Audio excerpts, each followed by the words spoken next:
తన రాజ్యంలో. అర్థమవుతుందండి? దావీదు ప్రెజెన్స్ ఎక్కడ దాకా ఉంటుంది? తన రాజ్యం మొత్తం కూడా ఉండిద్దా లేదా?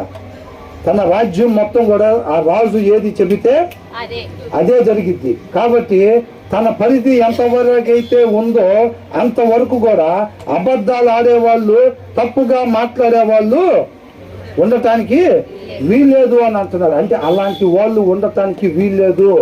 ప్రతి ఒక్కరు కూడా న్యాయంగా, ధర్మంగా, వాక్యం కలిగిన హృదయంతోనే మన రాజ్యం మొత్తం కూడా ఉండాలి. అర్థమవుతుందండి? గవర్నమెంట్ స్థాపించిన తర్వాత తన విధి విధానాలు ఎలాగ మనం పరిపాలన చేయాలి అని దావీదు పెట్టుకున్నారో చూసారా? ఎంత అద్భుతంగా ఉంది.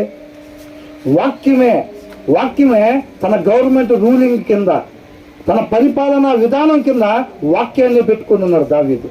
అవునా? దేవుడి కృప అయితే అలాంటి దినాలు ఈ భూమి మీద కూడా రావాలి. ఈ భూమి మీద కూడా అలాంటి దినాలు రావాలి. గవర్నమెంట్ పాలసీ ఏం కావాలి? విధానం, అంటే పరిపాలన చేసే విధానం ఏం కావాలి? వాక్యాన్ని అనుసరించడమే కావాలి, అంతే.